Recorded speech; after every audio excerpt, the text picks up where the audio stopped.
Wow. This is just amazing.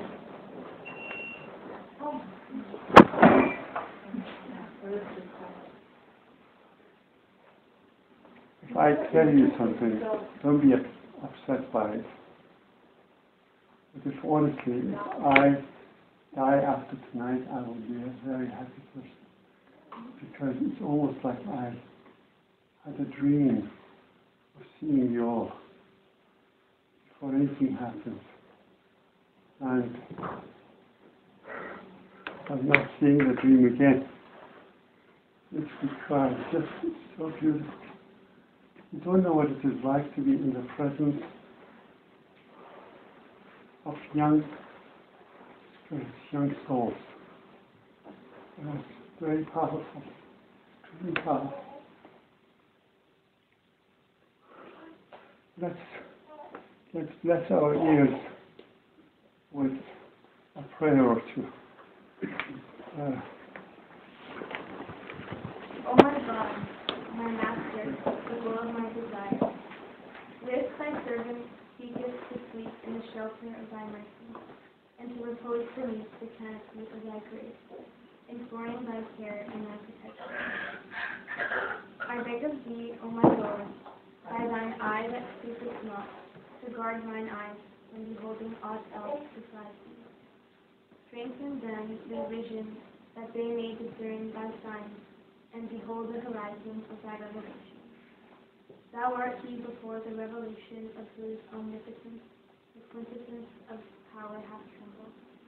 No God is there but thee, the Almighty, the all-subduing, the infinite.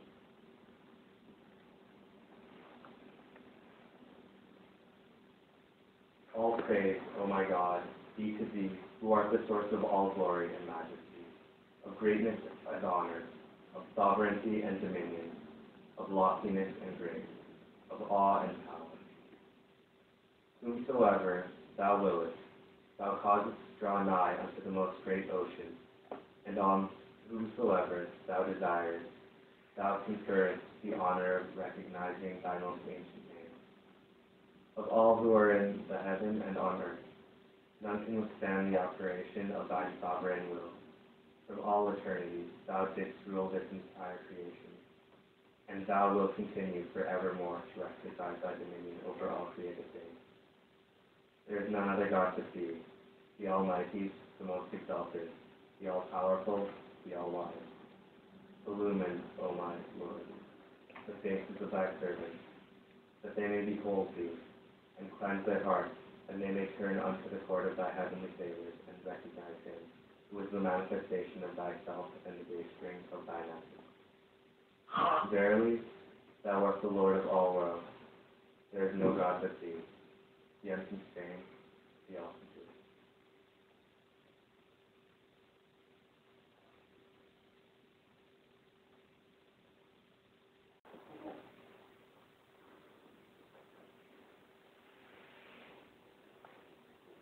Do you all know each other? Yeah? I know all of you. But just to make the circle complete, just go around and introduce myself. I'm Redwan. I apologize for my shortness of breath and my voice that can't be raised too high. Lucky you. Okay. I'm Shada. I'm Lily. I'm Rocky. I'm Elohim. I'm Teresa. I'm Yossi. I'm Anna. Me too. I'm Rahim. I'm Elad. I'm Kurosh. I'm Farid. I'm Nikita. I'm Raymond. We are Jordan.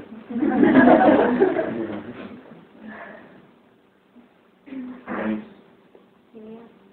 Sarah. Tyrone. Saba. Dasha. Also Saba. Daniel. Sal. That's for you.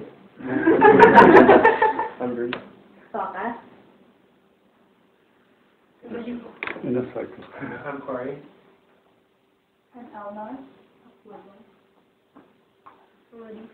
I'm Shalom. I'm Josh. I'm Bella. I'm Sonia. I'm Alexis. I'm Sharon.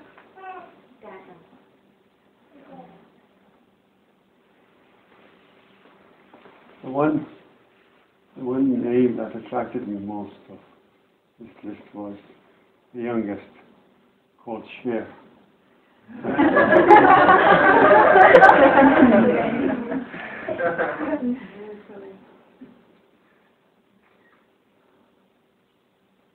So,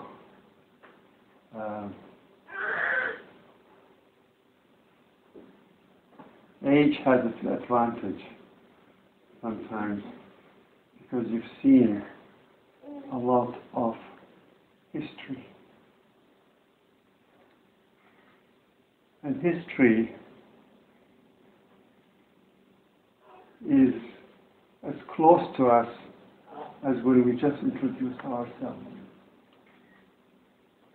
That's what history is like. Something that has just gone. Right? So it's a past. It's something that has taken place. It doesn't matter whether it is 5,000 years ago or just seconds ago. We can't go back and change it. It's already happened.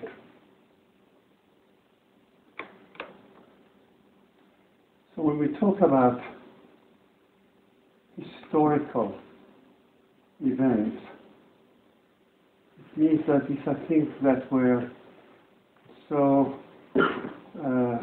important that we actually remember them and had an effect and influence on us as we moved away from that history into another stage of history. I don't think I ever can remember a time so full of history like now. I look around, and maybe because I am facing a major challenge health-wise, to see how dark this world is and how much it needs light. And there are so many historical events that are taking place in the world, all of which revolve around heartbreak and sadness and failure and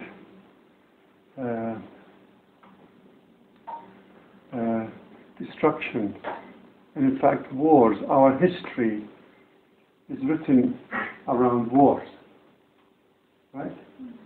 That's what they teach you at school. If you do history, they teach you about all the wars that took place.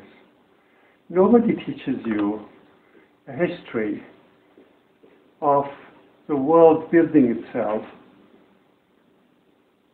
to move its civilization to the peak of its destiny. Nobody tells you that.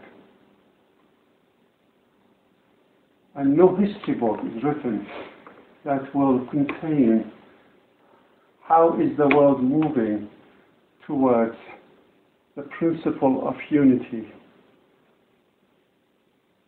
That's why Baha'u'llah came, to change the history books, to rewrite history, to move away from the fact that it is part and parcel of our being as humans is to war with each other, is to hate each other, is to divide, in fact divide and rule, because there's power. Power comes as a result of this. and people love power. Baha'u'llah came to say, number one, the power is not in the hands of authority. Neither religious authorities nor political authorities. Baha'u'llah said, God has taken away that power, has taken away that power from the ecclesiastics and from the politicians. Where did he invest the power? He invested it in the rank and file of the people. He invested it in you, in us, human beings. He said that's where the power lies. That's where history is made. So now I ask you, do you want your name to be in history? Do you want your name to be carved in the annals of history?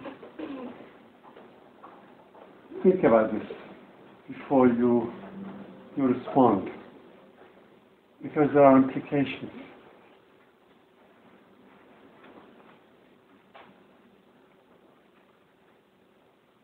How do we write our name in history?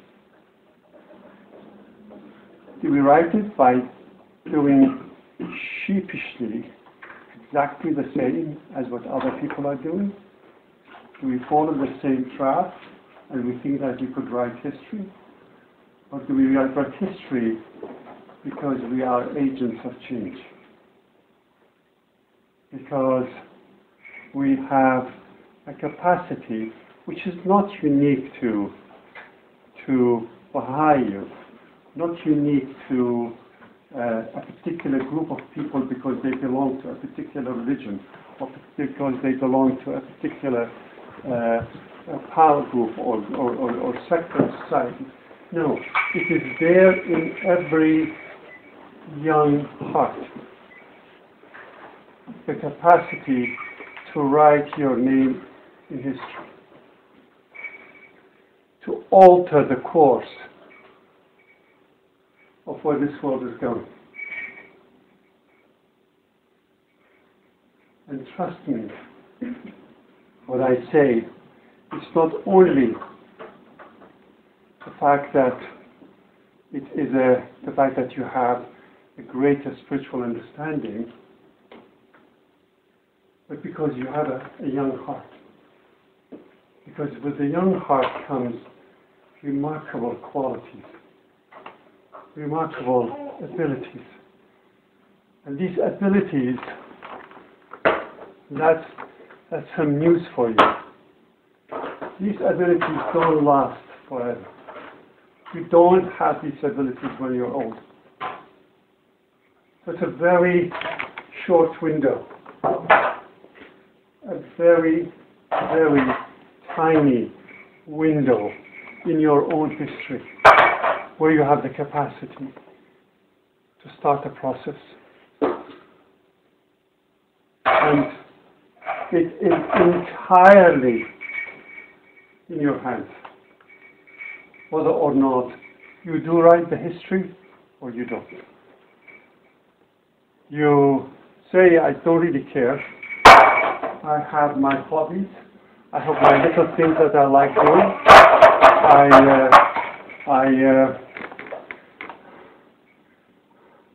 The market is so attractive, and the gadgets are so fantastic, and the cars are so wonderful, and there are all those sort of things that can be such a remarkable distraction from something that you can do at this very young age.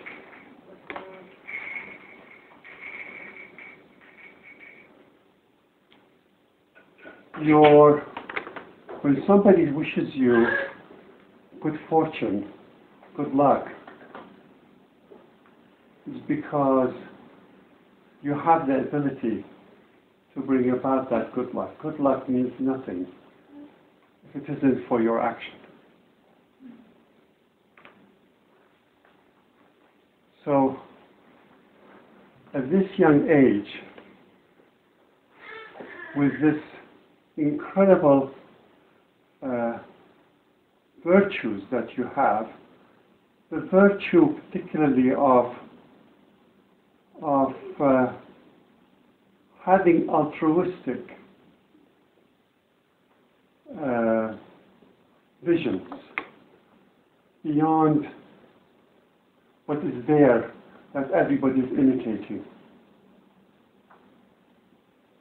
You have an amazing capacity for recognizing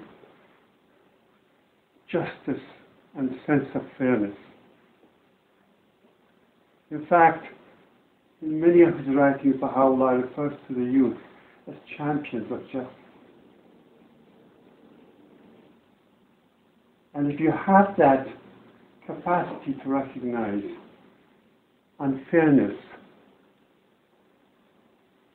you cannot go to bed sleeping very comfortably and happy by not doing anything, because you think about the world and you think this world is not just. This world is a very unfair world. And it is most unfair to who? It is most unfair to the young people. Look at the statistics of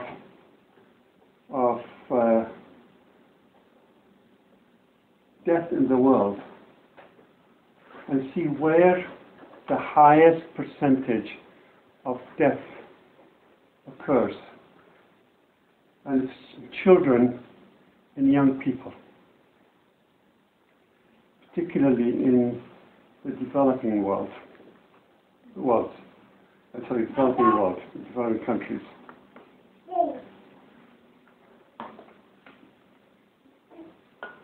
Now, we, as the luckiest people on earth, to have been given the opportunity to receive a torch of light passed on to us from Baha'u'llah, who spent almost all of his life in prison. Regardless of this, he knew who he was focusing on and what the call was. And the call was, get this world moving.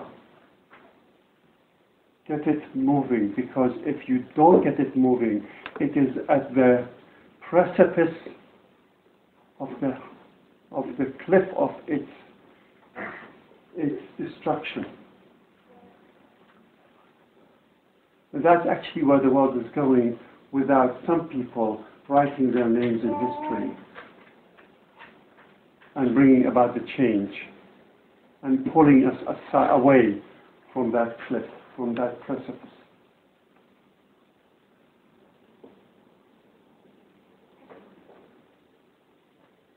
Baha'u'llah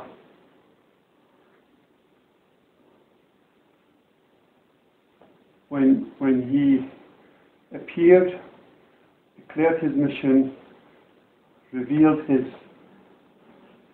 beauteous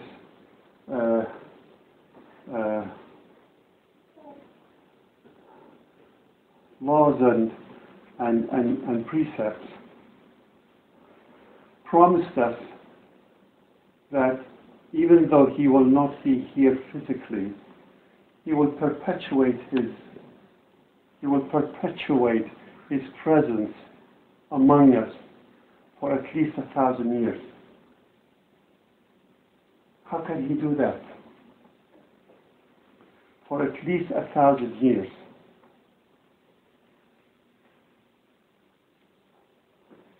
Do you know how he could do that?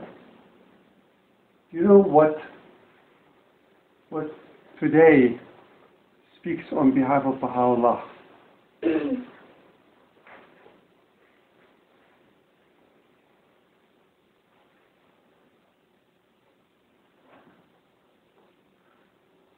when we hear from them, it's actually a missive from Baha'u'llah.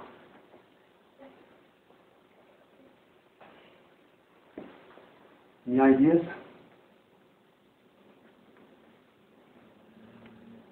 You all know the answers, and you all are shy, and nobody wants to take the jump to say. But Baha'u'llah created the universal house of justice to be his mouthpiece. To be his mouthpiece, an institution that he is guiding. An institution that he said represent me in the world for that next 1,000 years. And look at what the House of Justice has done since they came into being in 1963. They have guided not only the Baha'i community around the world, but they guided the entire world community through so many actions and so many agencies. Last night we had a wonderful gathering, well, wonderful small meeting with one president of one university and his wife. We were talking about how the House of Justice has guided the process of world peace through writing to every leader of the world in 1986 in a document referred to as the Promise of World Peace, and took them to task that if they justify their leadership politically in the world, they need to justify it by action. And that action means the need to move humanity to the next stage of its vision of world peace. They told them right from the beginning of that document that world peace is not only possible, it is inevitable, because it's part of the growth of society.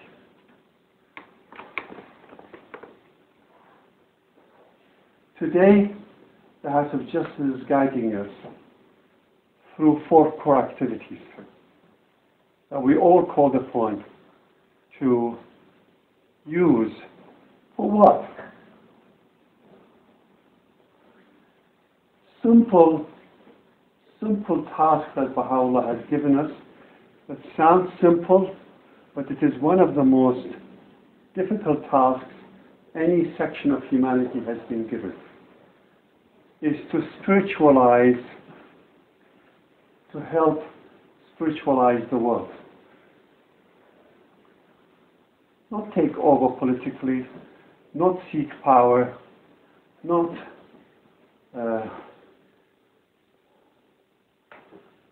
become wealthy and rich, not to have ownership of large corporate bodies, no.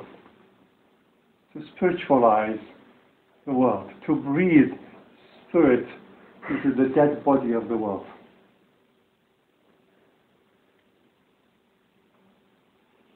And the focus, one of the focus of the 4 activities is to focus on the youth, to focus on the junior youth.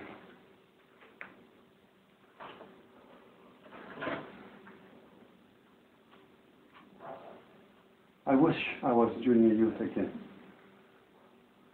What I would do to be a junior youth at the time of the House of Justice. I was 10 years old when the guardian of the faith was alive. So I'm a generation of the guardian. You are the generation of the house of justice. You are the children of the house of justice. The house of justice is our loving Father. And this loving Father is telling us history is going to change. We are at an incredible juncture where history is going to change. How long do you think Anna is going to be? Are you 12, 11? 11. How long do you think Anna is going to be 11?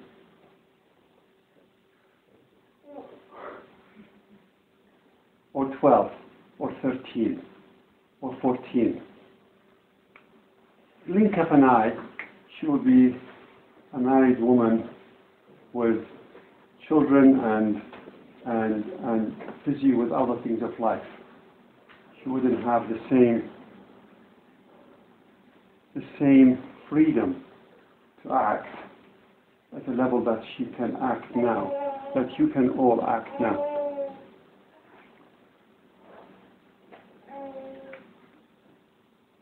The House of Justice has just written to the Baha'i world, inviting them to tell their youth that the youth are invited to attend at least one of 95 conferences around the world.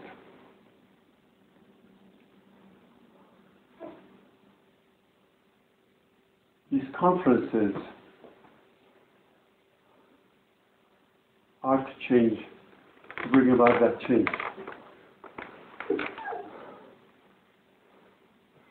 I'm going to deviate here, tell you a little story, which may or may not be meaningful to you. When I was young, a group of us went to the Faroe Islands. Do you know where the Faroe Islands are? Have you heard of them? A prize to anybody who knows where the Faroe Islands are.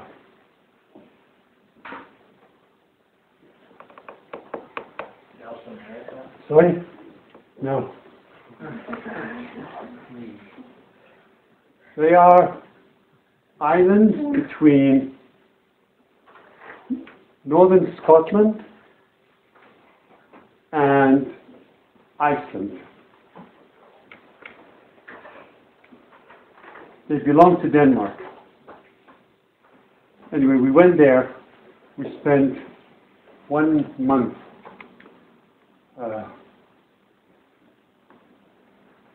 working with the youth there in that island.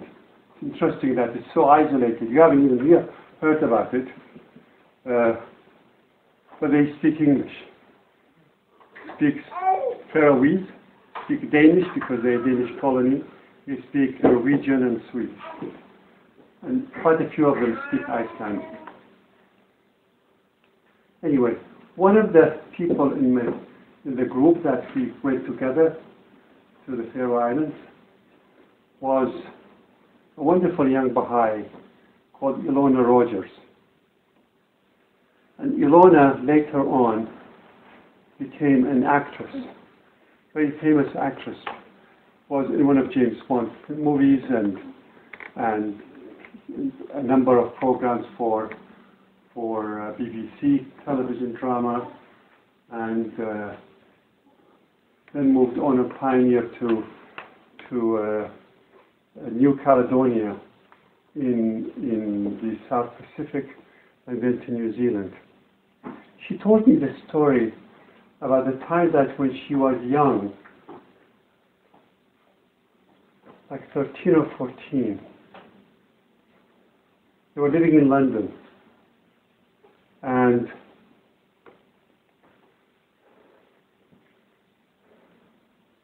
have a glass of water, please. Right, funny.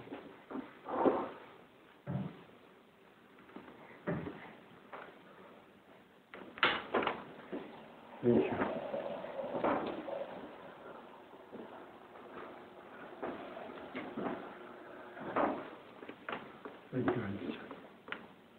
Cheers.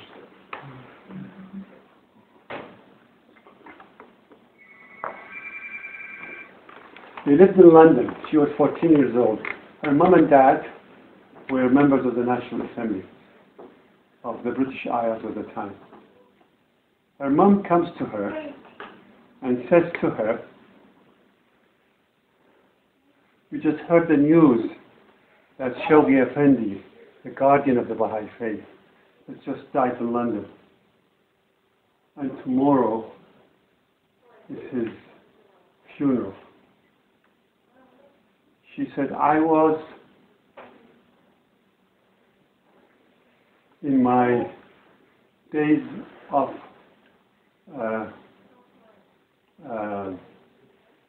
revulsion of my parents. I didn't like my parents, and I wanted to annoy them. And I said, I don't care about Shoghi Effendi. I don't care about his funeral. I'm not coming."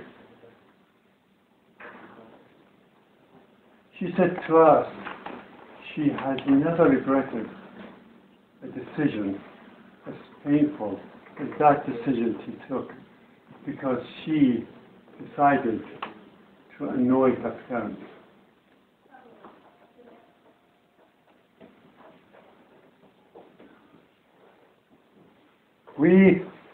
When we grow different stages, we go through the same stages of relationship with our parents. We rely on them at the beginning. Yes, exactly. and we become gradually independent until a stage where we become embarrassed of our parents. They are embarrassing. I'm so ashamed to be walking with my mom and dad, or if they hold my hand, or if they do something like this. Not knowing that in fact, without them we won't be here. Without them we won't have our happy moments, even alone with our friends. And that when they guide us sometimes, lovingly, but sometimes it appears to be annoying, it's coming from an incredibly loving heart, incredibly caring heart. So now, those of, I can't say those of us, because I can't include you, those of you who are at that young age, you're invited to arise and do something about this world, about the change. And you're invited to go to a conference which for the first time that I remember, I could tell you I may have attended in my life maybe about 40 youth conferences. In Europe and in North America, and the ones in North America I wasn't youth, but I was involved in organizing some of those conferences, or I was an auxiliary board member responsible for encouragement of the youth to attend. But I've attended many of those conferences, and to my memory, I can't ever remember the House of Justice, the voice of Baha'u'llah today for us, is actually inviting youth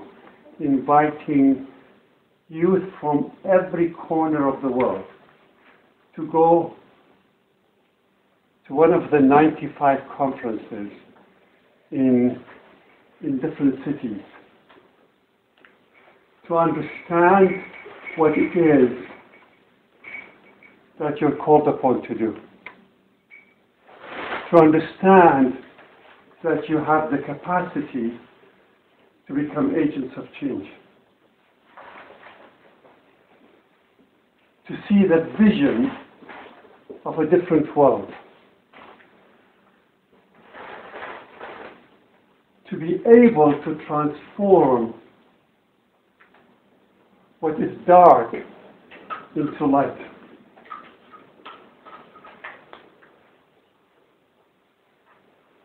And the choice is yours.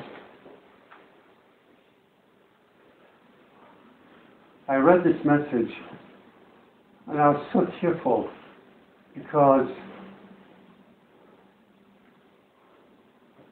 number one, it is so inspiring because the House of Justice identifies your qualities, identifies what distinguishes you from the others out there, but that because of that distinction, it gives you greater responsibility.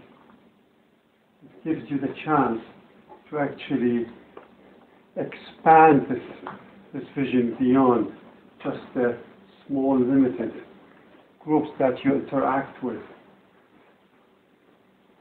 in this kind of circle or similar circles.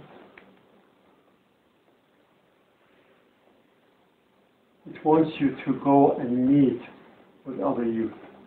It wants you to go and inspire other youth and be inspired by other youth. Very interesting that the House of Justice says we invite the youth to attend, and then says those who are not youth, we invite them to support the effort for the youth to attend. So if there's one thing I could do before the end of my journey, is to say to you, you have the greatest chance of being ecstatically happy by being in the presence of those other youth. I thought my geography was really good because I was a child, my dad played a game with us. He had a huge map of the world, and he would come and say, today you three will go and find such and such place, or such and such river, such and such capital city.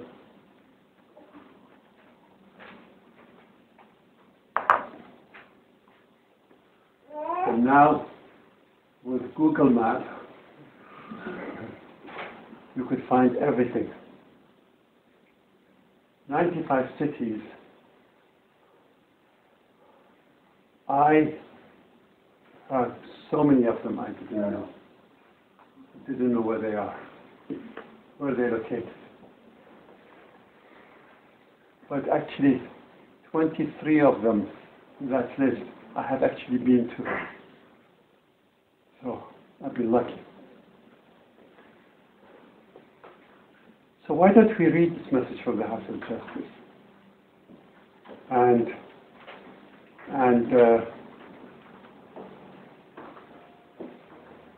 open it up for a bit of discussion to give me enough time to catch my breath. To the Baha'i of the world. Can I make a suggestion as soon as you said to the Baha'is of the world? Yeah, go ahead. You're going to have a copy. I don't have a copy, so I'm going to share. Okay. I don't think we have enough copies for everyone, so those of you sitting next to each other can share.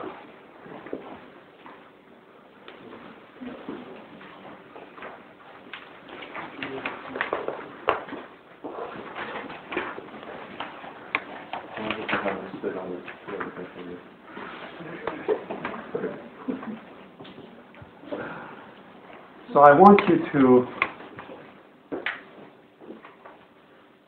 as the message is being distributed, I want you to think about this.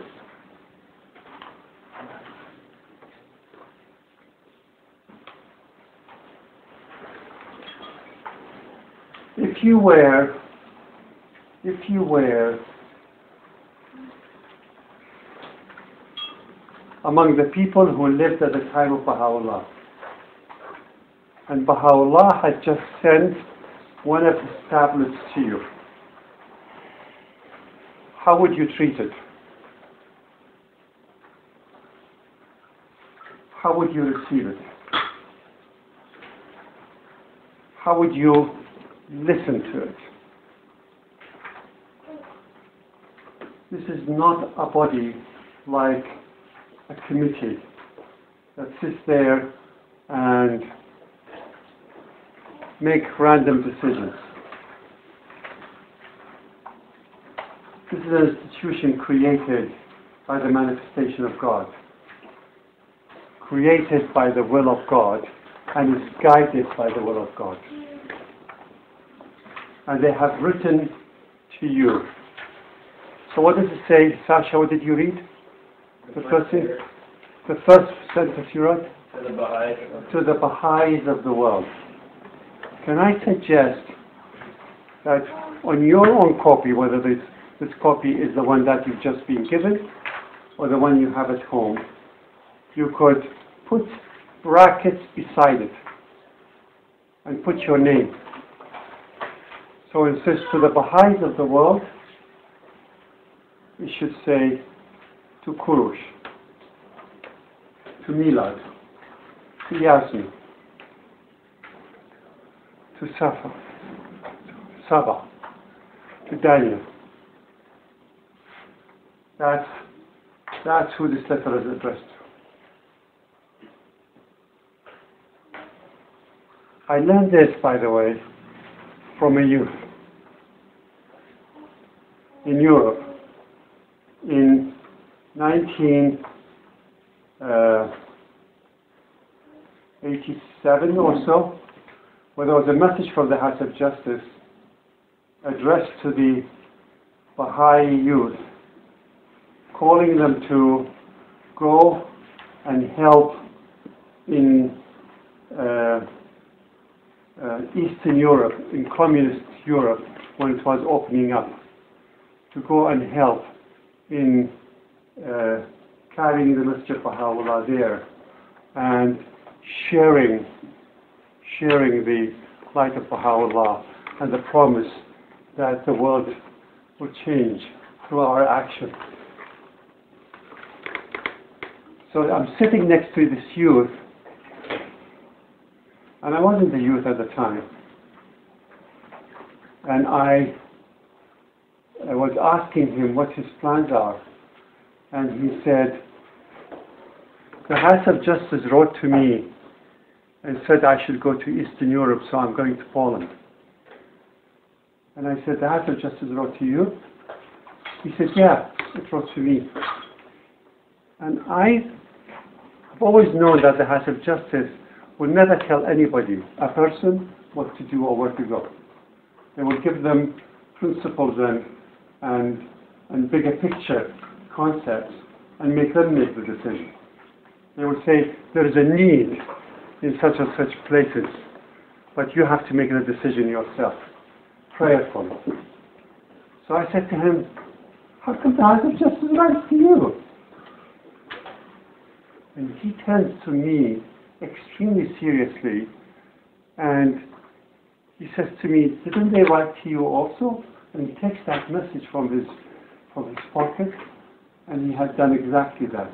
He had written his name between two brackets, that this message was now his. So it says to the Baha'i youth around the world, it was to Rob. That message was to Rob.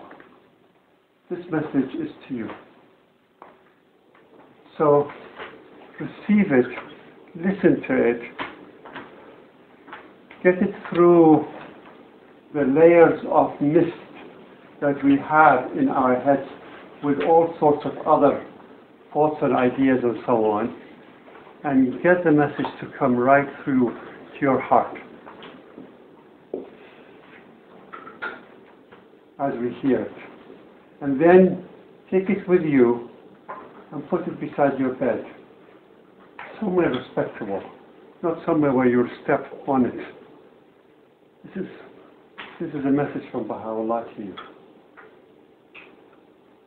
And read it. And read it again. And then, based on this, build up your intention to attend at least one of these conferences. If you have a chance of attending more than one conference, because they're going to be at different times between, is it May or June? July and October. July and October. When we had conferences called by the counselors in different parts of Europe, we went to all of them. Went to every single one of them. And every single one of them was unique. So, just be aware of the value of this message at this particular juncture in time from the House of Justice, where it's either you transform, become involved in the transformation of human society now, or it will be too late. Events in the world will take place that will make it almost more difficult for us, even more impossible for us to be able to not only attend something like this, but follow up with our actions that will involve the planning that's taking place for you to be engaged in these processes. This Winnipeg will be a very different place, because when you come back, it will not be the same city. It will be a city with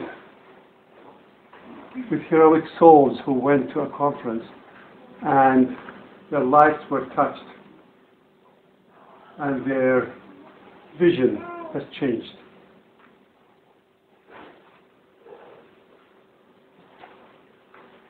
So let's read it with that spirit.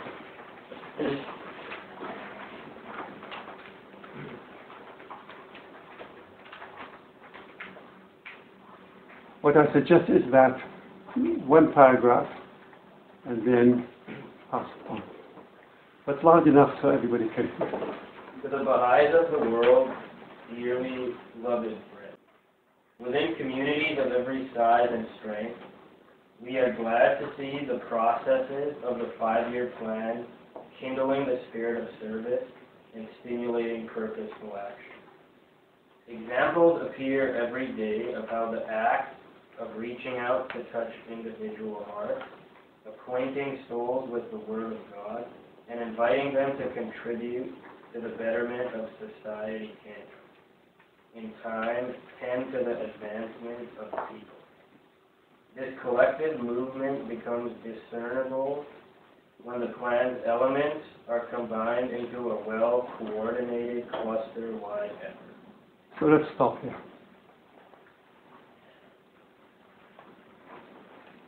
What does that mean?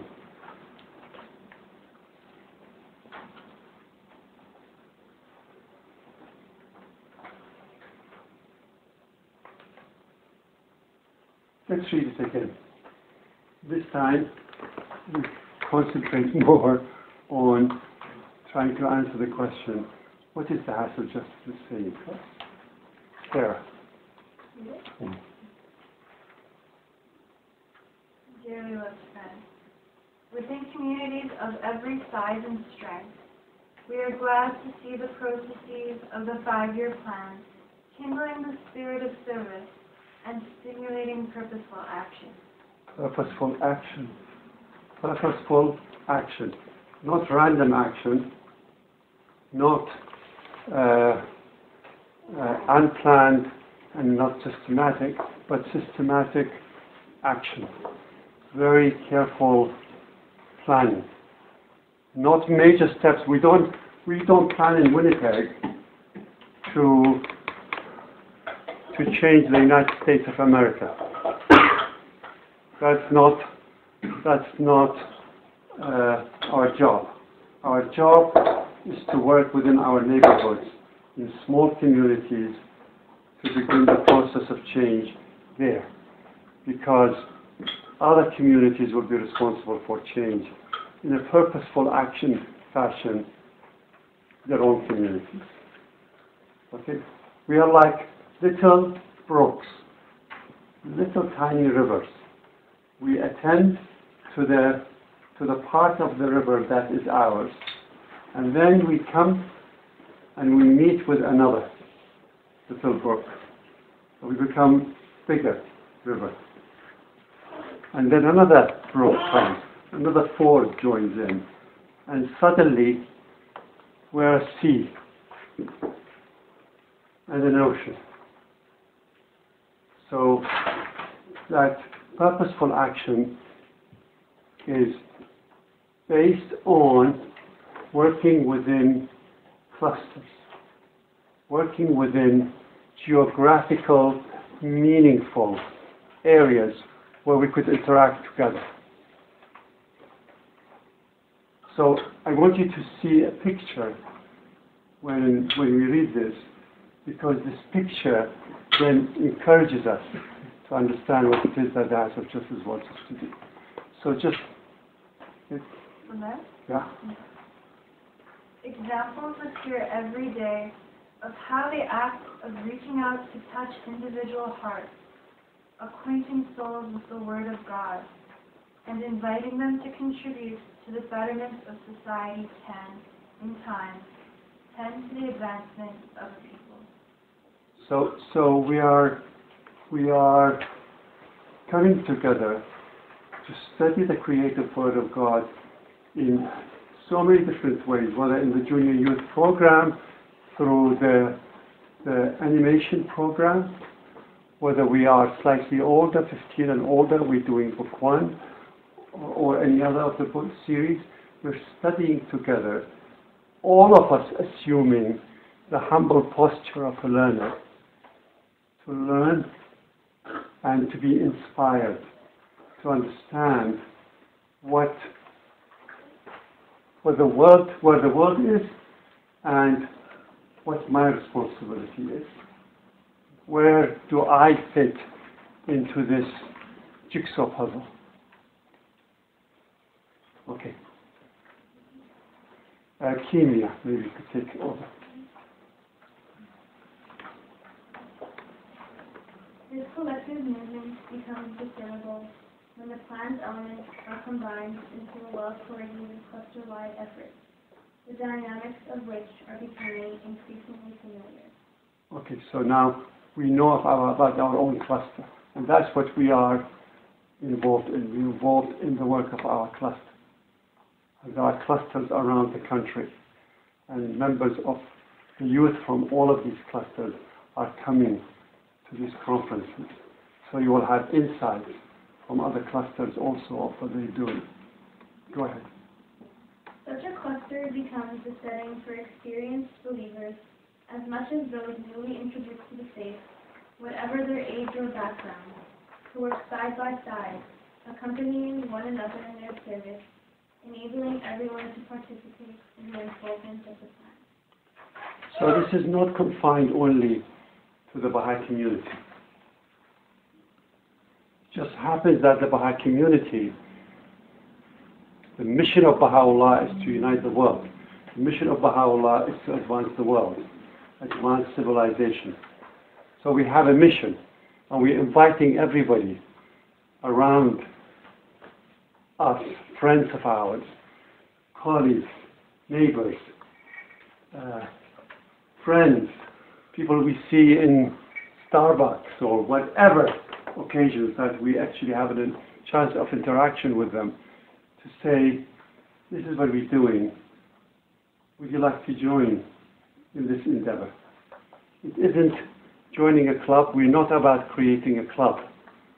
It's about a movement of change. It's about transformation. It's about altering the current pessimistic view of the world into an optimistic world that knows that it has a future, and it has a bright future as that. So it involves everybody.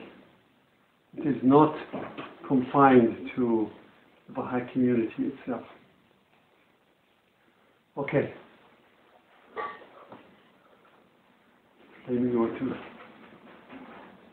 Somebody else? Munir? Such a cluster becomes a setting for experienced believers. A bit louder, please. I can't hear. Such a cluster becomes the setting for experienced believers as much as those newly introduced to the faith. Whatever their age or background, to work side by side, accompanying one another in their service, enabling everyone to participate in the unfoldment of the plan. Okay. Let's read it again. No. I will read it. Such a cluster becomes a setting for experienced believers as much as those newly introduced to the faith. Whatever their age or background, to work side by side, accompanying one another in their service, enabling everyone to participate in the unfoldment of the plan. So, everyone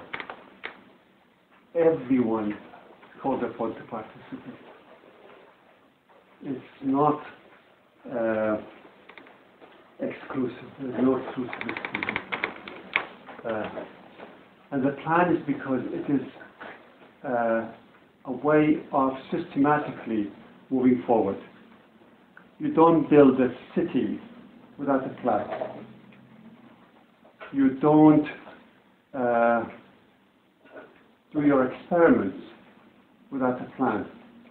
You don't do your homework without planning for yourself as how you're going to go about doing it. So systematic planning is the next level of intelligence in terms of applying ourselves to move forward. And that's what we're engaged in. Okay.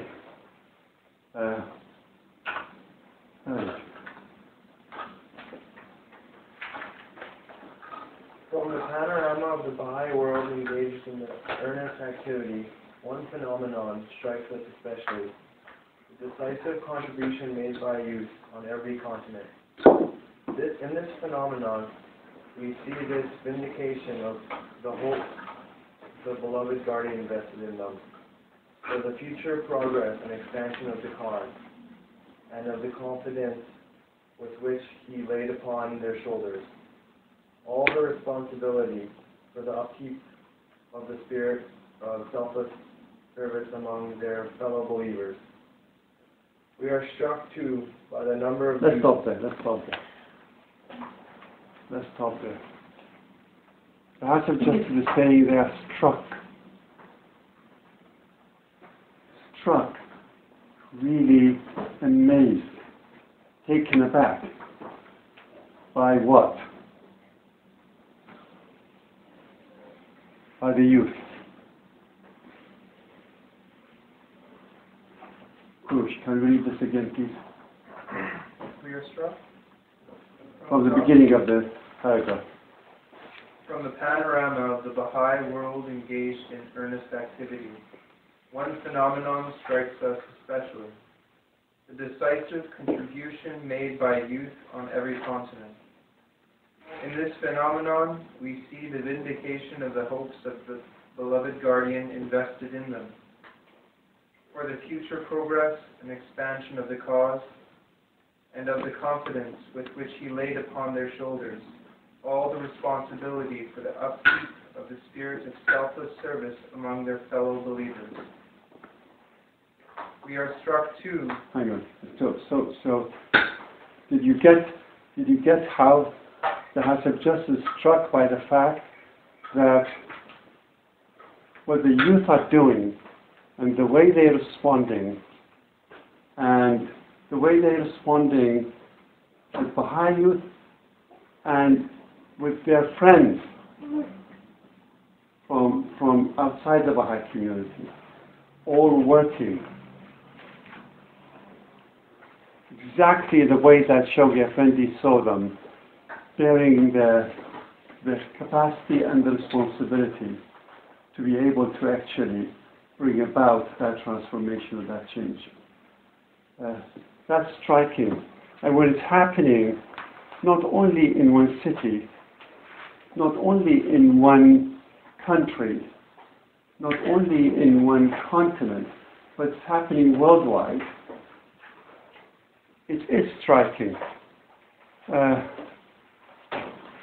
and I have had the privilege of traveling to few countries around the world where we joined in the core activities of the youth.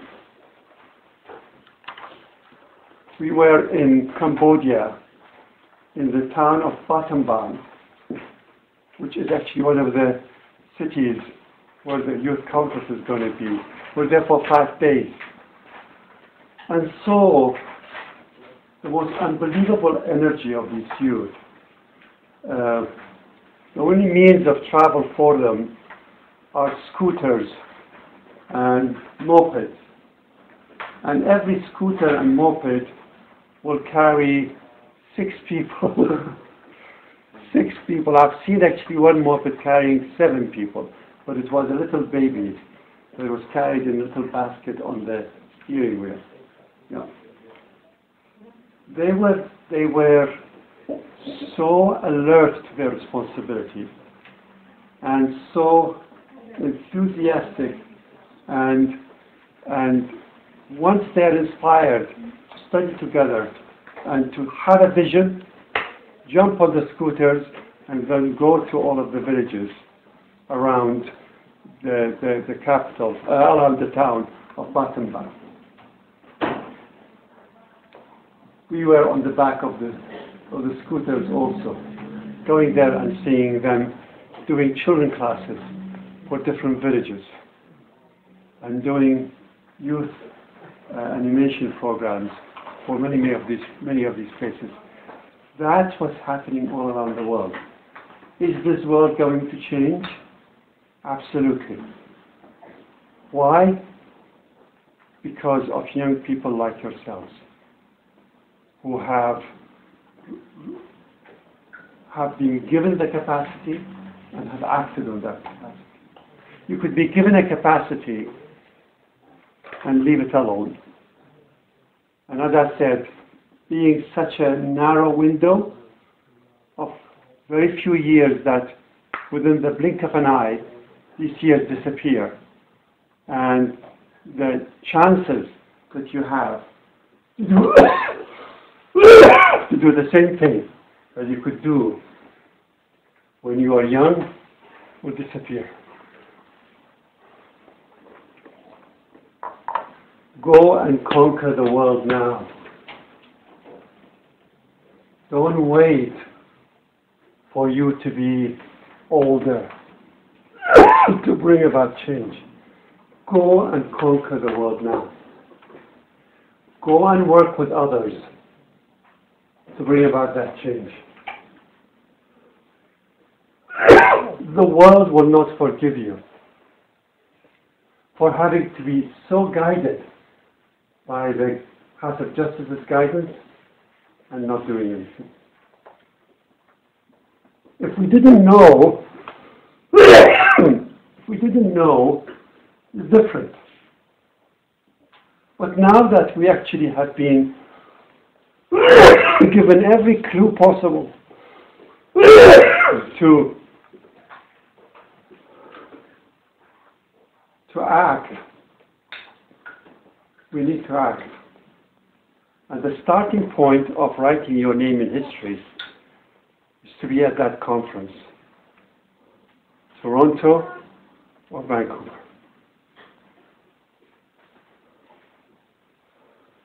And come back, sit there, don't go to the conference so that you can go and see the city of Toronto.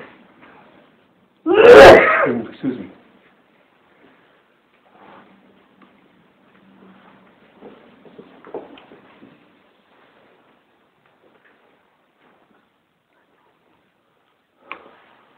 or just to see your friends and stay outside the conference rooms.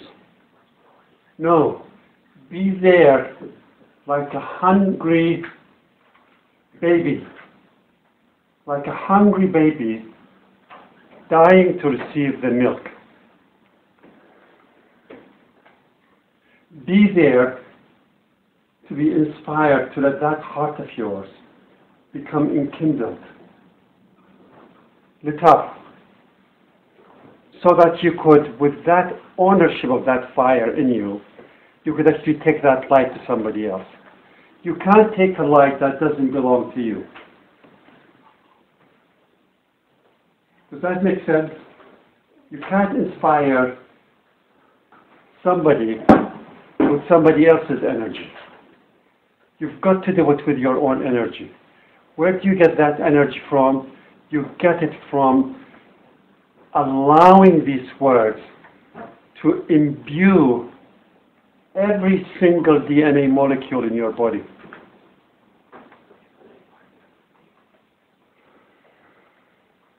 You will not want to rest. You want to come back on fire, wanting to do things.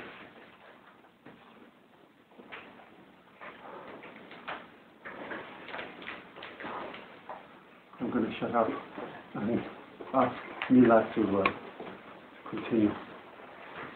We are struck too by the number of youth who, after only a brief association with the Baha'i community, commit themselves to meaningful acts of service.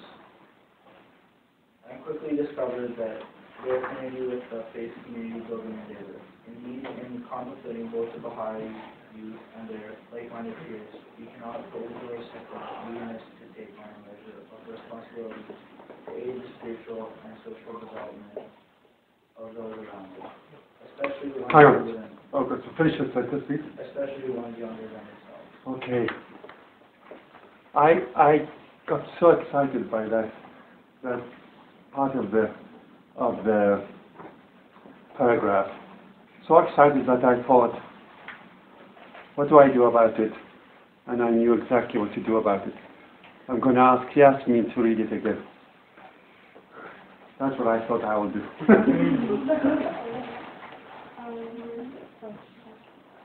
We're struck too by the number of youth who, after only a brief association with the Baha'i community, commit themselves to meaningful acts of service, and quickly discover their affinities with the faith community building and business. Indeed, in contemplating both the Baha'i youth, and their like-minded peers, we cannot but rejoice at their eagerness to take on a measure of responsibility to aid the spiritual and social development of those around them, especially ones younger than themselves. Thank you. So, don't you find it exciting that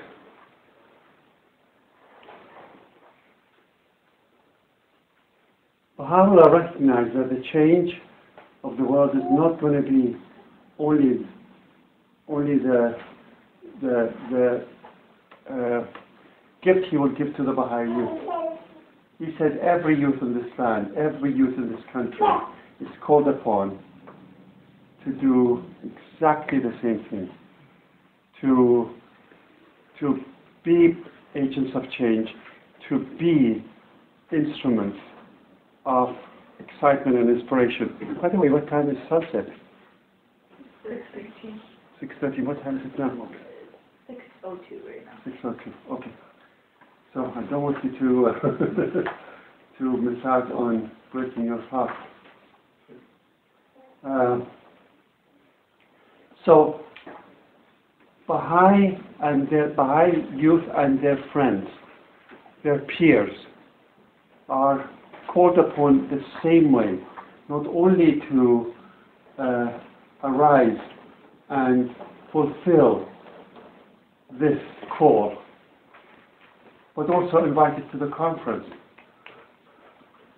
Come to the conference and learn with us, because we are all learners. Every single one of us is a learner. None of us can say, I've got it all. I'm now perfect in my learning. I don't need to learn anymore. There is no such thing. Clarissa.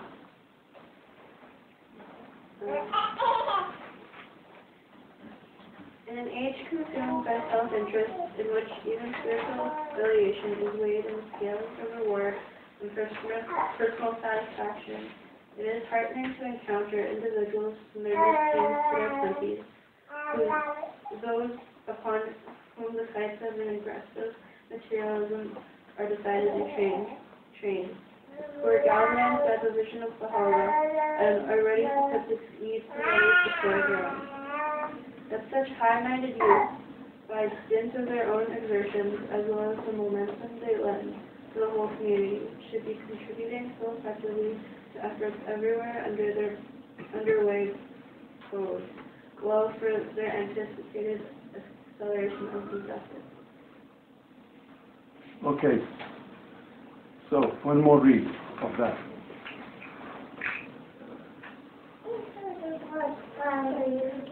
Sorry? Yes, please. In ages consumed by self-interest and religious spiritual affiliation is great and the struggle for reward and personal satisfaction, it is heartening to encounter individuals from their mystic spirit turning those upon the sight of progressive materialism as decidedly trained, who are galvanized by the vision of Baha'u'llah and are ready to put these needs of others before their own. As such, high youth might cite their own exertions as well as momentum they led to the whole community to be contributing towards the efforts everywhere underway both well for their own anticipated acceleration of those efforts. So, when we're young, and honestly I used to be young, I promise you I was young. I know what it was like to be influenced by the market, by advertising, by the need to dress up in a particular way. You're not cool if you're not this, and you're not fashionable if you're not this, that, or the other. We're, particularly when we're youth, we are manipulated by the market because they gain out of the young person's mind who's interested in their gadgets and their products, that we get so sucked into that direction that we don't understand and we don't appreciate unless we're reminded that we need to act because the world is in danger. How many of you know the story or the whole it's not a story, it's the phenomenon of a frog inside a beaker of water. Do you know that? You know that if you put a frog inside a beaker that is room temperature and then put a Bunsen burner under the beaker and begin to increase the temperature of the water, the frog doesn't feel the increase in the temperature. And it will sit there, even if the water boils, it will boil and die, because it has no system of recognizing the gradual immersion into hotter and hotter temperature. The only way you could rescue the frog from the effect of that gradual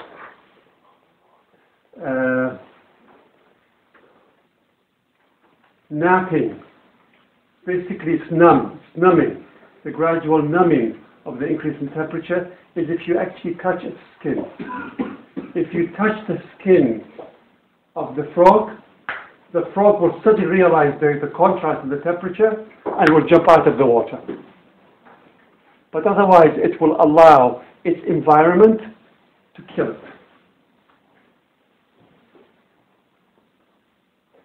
We cannot allow this materialistic environment to kill us, to rob us of the nobility and the dignity that God has given us with our birth.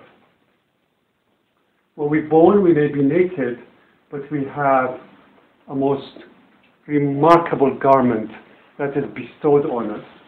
And that garment is the garment of our uniqueness, our capacity, and our nobility. We can't give this to major big companies, Nikes and Samsung and whatever else, that are basically controlling what we do, what we eat, what we drink, what we are entertained with, and so on. Doing that is no different from a sheep following the other sheep. And do you know what the lemmings are? Lemmings are little rodents that once a year, the chief lemming goes forward towards a cliff, and they all follow him. They all follow him, and he falls off the cliff to the sea down, the stones, the rocks, and so on. They all fall and die. That's actually a natural history phenomenon, well recorded. Lemming. Google it. Google it. Google is a good thing because it's giving us opportunity for observations and learning. We cannot do this. We cannot allow that materialistic world to suck the energy out of us, to remove the garment of nobility from us. So, and when it comes to the names of the different cities, I think we're going to jump through them simply because of the time, okay? But I want to concentrate more than anything else on the last paragraph. What has been accomplished in the past 2 years will surely be far surpassed, not just in the concluding years of this present plan, but in the remaining years of the first century of the formative age. To spur on this mighty enterprise and to summon today's youth to fully assume responsibilities they must discharge in this fast contracting interval, we announced a convocation of 95 youth conferences between July and October, planned for locations that span the globe. We extended invitation to these gatherings to every youth who recognizes in the methods and instruments of the plan potent means for movement towards a better society. And from Baha'is of all ages, we invite wholehearted support for the participants upon whose efforts so much depends. That's wonderful. Thank you. So that paragraph is the invitation. Is the invitation to you. And Baha'u'llah is inviting you to go to a meeting to talk about how, what is it, what does it look like, this whole transformative process. Okay. Niku, John, can you read the last paragraph? Beloved friends, to every generation of young believers comes an opportunity to make a contribution to the fortunes of humanity, unique to their time of life. For the present generation, the moment has come to reflect, to commit, to steel themselves for a life of service from which blessing will flow in abundance. In our prayers at the sacred threshold, we entreat the ancient beauty that, from out a distracted and bewildered humanity, he may distill clear souls, endowed with clear sight.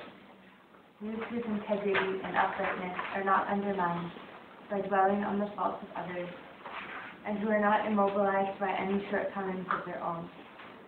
Youth who will look to the Master and bring those who have been excluded into the circle of intimate friends. Youth whose consciousness of the failings of society impels them to work for its transformation, not to distance themselves from it.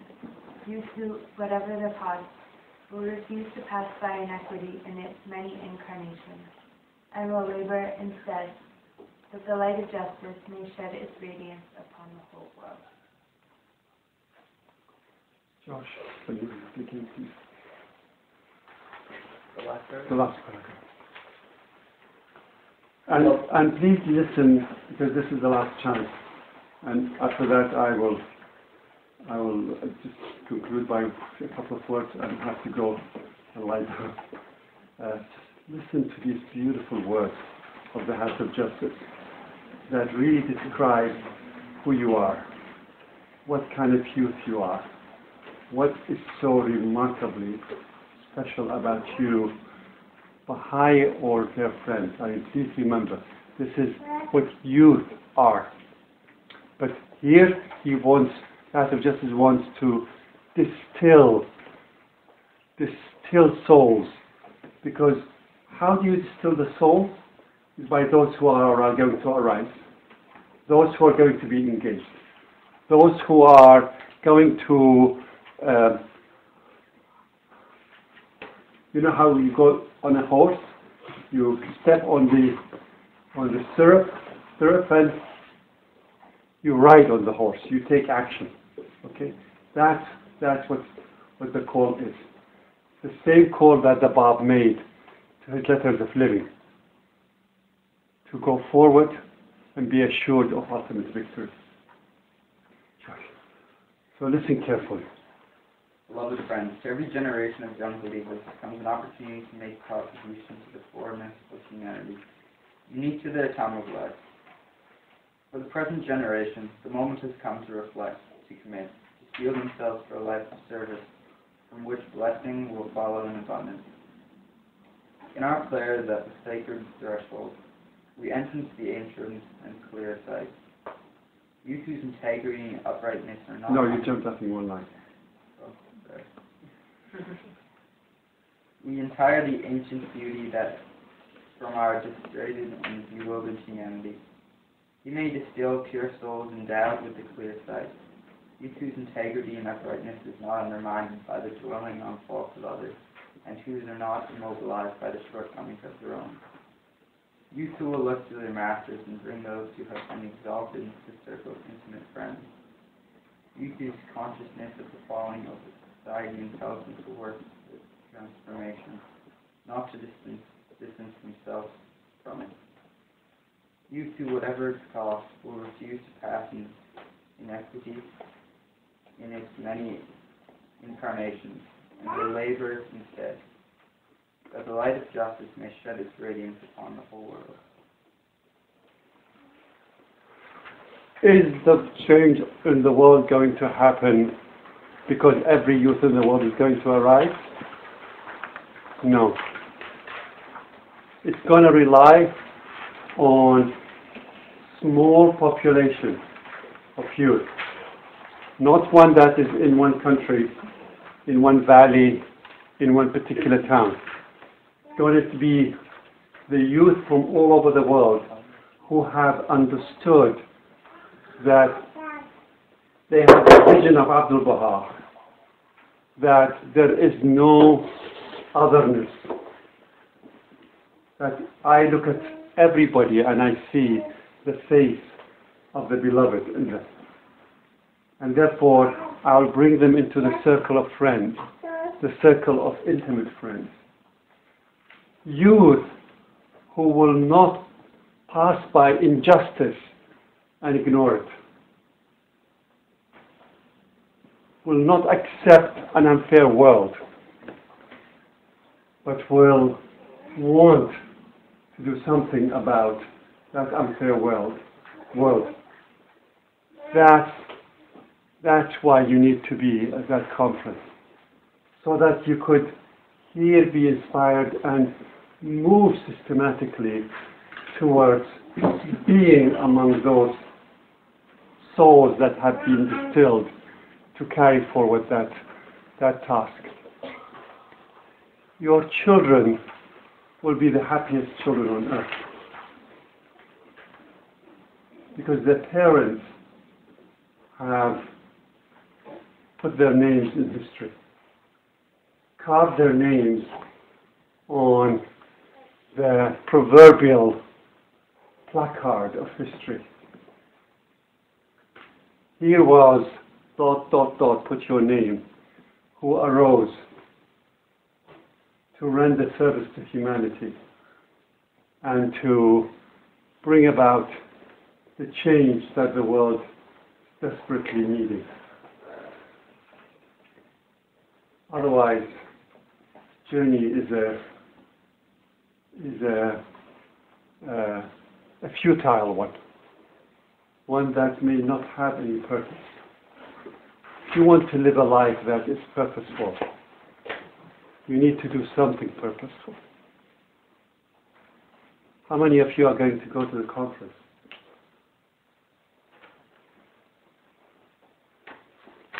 As for funds and so on, don't worry about this.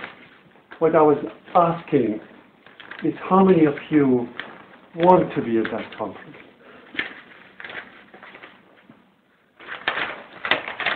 That's how you move forward, with that wanting to be at that conference, with that discussion that you're going to start with your family, with that vision that you will see yourself as one of those distilled souls.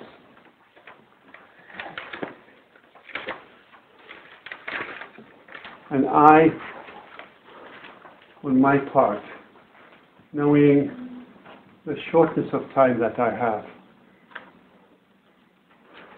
will be your biggest cheerleader, will be the one who will be there with you, holding your hand and jumping up and down with you as you move forward. The whole entire concourse on high, the spiritual world, is aligning itself to support you, to support your endeavor. Why? Because without you and without this action by the youth of the world, there is no future for the world. So you are the future of the world.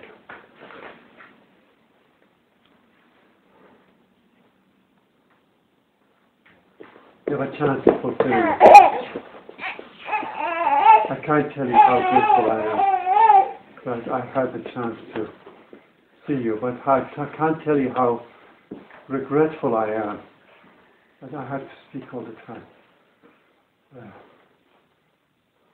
I should have learned the art of shutting up and listening to you, but maybe in the next world I'll learn that. Maybe I'll learn to use a different pattern. But God bless you. And I think dinner is going to be ready soon. I'm going to be in my bed, so if any of you want to come and say hello before you leave, I'll be more than happy to see you. Otherwise, I would love to actually give you a hug, each one of you. But it will, practically, I don't think it will work.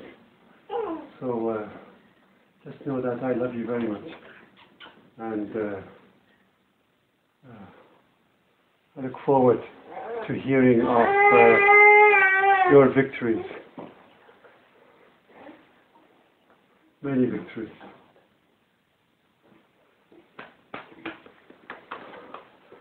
Somebody can lead us in a song. That would be great. Sasha. Can I say a prayer and maybe take a picture, photograph of this gathering. You don't need to be in it, but just this gathering. It will be wonderful to close with a song. Yes. So let somebody say a prayer, and then we'll sing a song, take a picture, and finish. Lauded be thy name, O Lord my God. I entreat thee by thy name, for which the hour had struck. And the resurrection came to pass, and fear and trembling seized all that are in heaven, and all that are on earth, to rain down. Out of the heaven of thy mercy and the clouds of thy tender compassion. What will gladden the hearts of thy servants who have turned towards thee and helped thy cause? Keep safe thy servants and thy handmaidens, O my Lord, from the darts of idle fancy and vain imagining, and give them from the hands of thy grace a draught of the soft flowing waters of thy knowledge. Thou truly art the Almighty, the most exalted, the ever forgiving, the most generous.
Thank you, everybody. God bless you.